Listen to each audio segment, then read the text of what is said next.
Science education, fitness too. Molecular Mom's got it all for you. Hi everyone, thanks for joining me today on this episode of Molecular Mom. So today I just want to start with, I'm not a medical doctor. I have a PhD in genetics, so if you need medical advice, go to a qualified medical doctor. But today I just wanted to give you a little information because on appendicitis, because this recently was a medical emergency in my family. And I really didn't know much about appendicitis, never had a family member impacted by it until recently, where my 7-year-old son had, unfortunately, a ruptured appendix, so pretty severe. So I just wanted to give a little overview about what appendicitis is. So appendicitis is an inflammation of the appendix. So it's the most common abdominal emergency, and it requires prompt surgery to remove the appendix when you have appendicitis and this structure is inflamed. So what is your appendix? So your appendix is a small pouch or tube of tissue that extends off of your large intestine. And it's, like I said, appendicitis is one of the most frequent medical emergencies, the most common medical emergencies. And it's common between the ages of 10 and 20 years old. Typically. My son is only 7, so we were pretty surprised when we found out that he had appendicitis and actually a ruptured appendix. About 1 in 20 people in the US will have appendicitis, so this inflammation of the appendix. And the overall lifetime risk is actually higher for males than females, with about 8.6% risk for males getting appendicitis versus a 6.7% risk for females in the United States. So the more severe consequence of appendicitis is, if it's not treated immediately, is that inflammation of the appendix will eventually lead to rupture of the appendix or perforation of the appendix. And when that happens, there is a spillage of the bacteria, the infectious materials that are stored in the appendix, and they spill out into the surrounding abdominal cavity. So this is can be a life-threatening event because this perforated appendix leaking out this infectious material into your abdominal cavity can lead to inflammation of the abdominal cavity's lining, and that can be fatal, actually. So appendicitis is something that is promptly treated by appendix removal, but if you have a ruptured appendix, they are going to immediately begin antibiotic treatment for you. So what are the classic symptoms of appendicitis? It's actually not something that is easily diagnosed, or that you're necessarily going to know that you have this inflammation of the appendix. The classic symptoms are having dull pain near your navel, and that migrates to the lower right abdomen with increasing sharpness. So it migrates to the location of where your appendix is. So the nerves in your stomach aren't very good at telling you exactly where the pain is in your stomach. But typically with appendicitis, the pain will start in one area, and then again you'll have this sharp increase in pain and this migration of pain closer to the origin of your appendix. But this doesn't happen in everyone. A lot of people will have loss of appetite, nausea and or vomiting soon after your abdominal pain begins. Some people will have abdominal swelling, a low-grade fever of 99 to 102 Fahrenheit, and some people also will have inability to pass gas. Some other symptoms that may occur are you could just have pain anywhere in the upper or lower abdomen or back or even your rectum. And this again is mainly due to your nerves aren't really good at being able to send signals to your brain to tell you exactly where that pain is. They're kind of, those nerves are they're just not specific in where the location is, and sometimes it's hard for people to really feel pain in a specific area and know. Some people will also have painful urination and difficulty passing urine, and some people will actually have constipation and or diarrhea with gas rather than inability to pass gas. So thinking about all these symptoms, it could be very easily confused with just a gastrointestinal bug, or you got food poisoning, or you just have some sort of a GI flu.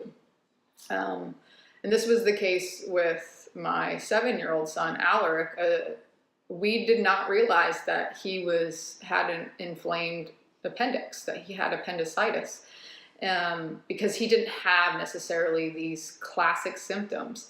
But and again, I'm no MD, so he had the stomach pain, and he had a low-grade fever, and that was about it. And he was sort of down. He didn't really have severe pain, but after about 24 hours, he just kind of laid on the couch all day, didn't really complain too much, just said he didn't really feel good, tummy kind of hurt.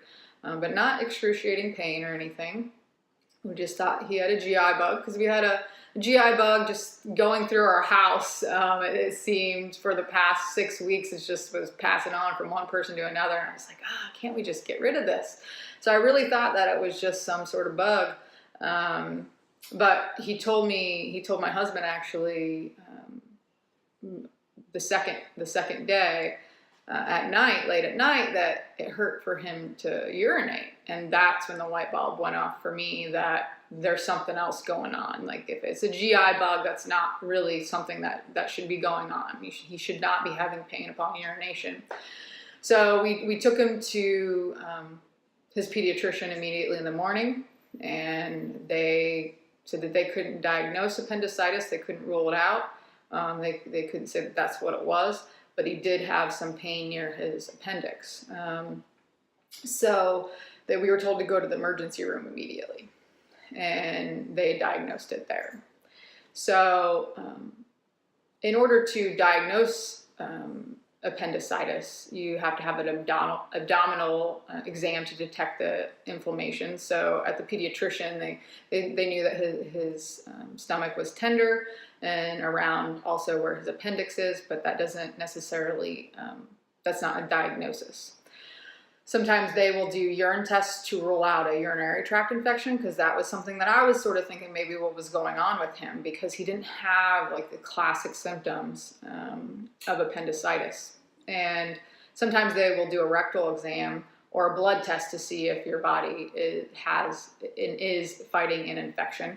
But the most really reliable would be either a CT or ultrasound. So when we were taken to the emergency room, when we took him to the emergency room, they immediately ordered an ultrasound. And that's when they were able to see that he actually did have a ruptured appendix. It wasn't just appendicitis. He didn't just have an inflammation. It had already ruptured, which was a medical emergency. And appendicitis is a medical emergency as well, but he immediately had to be started on IV antibiotics. So it was pretty scary for us. So what's the treatment for appendicitis or after you have a ruptured appendix? Usually you're going to have surgery immediately to remove the appendix is the standard treatment to avoid rupture. But even if it has ruptured, you're going to have removal of that appendix. So there's two types of surgery that you can have. You can either have an open appendectomy, where you're going to have a pretty big scar where they're going to open you up. A lot of times they do that when you have a ruptured appendix so that they can get all the infection out. Or you can have laparoscopic surgery. which is less invasive. So you're just going to have 3 scars where they go in with the tools to pull out the appendix. And thankfully, we took my son to Texas Children's, and they opted for a laparoscopic surgery, even though he did have a ruptured appendix. And they've shown that they've had good success with that. And also, if you're scheduled for an appendectomy, you're going to be put on antibiotics before. And so that's what happened for my son. It was immediately an IV was started once they diagnosed with the ultrasound that he had a ruptured appendix. They started him on IV antibiotics, and then it was probably about 8 hours or so later that his surgery was then completed. So if we can remove the appendix and there's no apparent consequence, because 1 in 20 people have appendicitis and need their appendix removed, and they're living a healthy life, well, what's the purpose? What's the function of your appendix? Well, really it was once considered just to be a rudimentary and redundant remnant of evolution. That's what everyone thought, because you could remove it and it seemed like people were completely healthy. So there are structures that, for your tailbone, for example, we don't have tails. We don't need a tailbone. There's not really any function to that. So it's just a remnant from evolution. So that's sort of what the thought of was for the appendix, that it's not necessarily something we need. But we can see that the appendix was selected for in evolution, and it's highly conserved. So, and especially the human appendix, it's highly conserved in that malformations are extremely rare, suggesting that it has a very important role. So you typically are not going to have malformations of the appendix in a newborn. That you don't see that very often. So it suggests that there must be some sort of important role and that it's being selected for. So what are the functions? Like I said, initially we thought that it was just had a redundant role, but the more that we look into the functions of the appendix, we see that there's a redundant role, but also a unique function of the appendix. So the redundant role is that it contains lymphoid tissue, and it's the primary site for immunoglobulin A production, which is crucial to regulate the amount and quality of your intestinal flora. So your intestines have all sorts of different microbiota there that are helpful to you, to help you with your immune system and to help you digest your food and to actually help you to fight the bad bacteria that you have. So I'm sure that you've heard about microbiome before. You have microbiome, you have different types of bacteria on your skin that help you, in your lungs, in your nasal passages, and in your intestines, in your GI tract. So that's one of the functions. The unique function that researchers are discovering is that the appendix appears to contain very diverse commensal bacteria, so helpful bacteria. Even some bacteria that aren't typically found in your GI, they will find in the appendix. In the appendix, they'll also find biofilms that continuously will shed the bacteria into your intestines. So what researchers, scientists, that are studying the function of the appendix, what they hypothesize is that the appendix actually helps to replenish the large intestine with healthy flora after a diarrhea or episode, where when you have diarrhea, it flushes out a lot of your bacteria, your healthy, good bacteria out of your gut, which is can be harmful for you. Just think of when you go on an antibiotic and it kills all that bacteria in your gut. A lot of people then will have actually some bad GI symptoms just because the bacteria that are beneficial in your GI tract have been killed off and it's been changed there. So they think that the appendix is the structure that is sort of like a safe house for bacteria that are helpful for you, and it's continuously shedding the helpful bacteria to keep your GI tract healthy and have a diverse commensal microbiota there. So I hope that was helpful information for you. I honestly had not really ever thought about appendicitis. I had heard about it, but never really looked into it because it never personally affected me. Luckily, my son is almost 2 weeks post-surgery. I was told from the surgeons that if he had a recurrent infection, which is actually common, 1 in 3 people that have a ruptured appendix and have the appendix removed will end up having a reinfection occur just because there's bacteria that are left over there that can cause infection because it was leaked out of the appendix into areas that in the abdominal cavity where those bacteria just shouldn't be. And they said that's typically going to occur 7 to 10 days after surgery. So he's about 2 weeks out, and we are very fortunate that his surgery was uncomplicated and he seems to be healing up very well, and it's hard to keep a 7-year-old from running around. So we're, it was an unfortunate event, but we're very fortunate that he's okay. So thank you everyone for listening and for following Molecular Mom. If you have any other questions, feel free to reach out, or if you have ideas about additional episodes that you would like me to cover certain topics, shoot me a message on one of our platforms and I will look into it for you. So thanks again for listening and have a good day.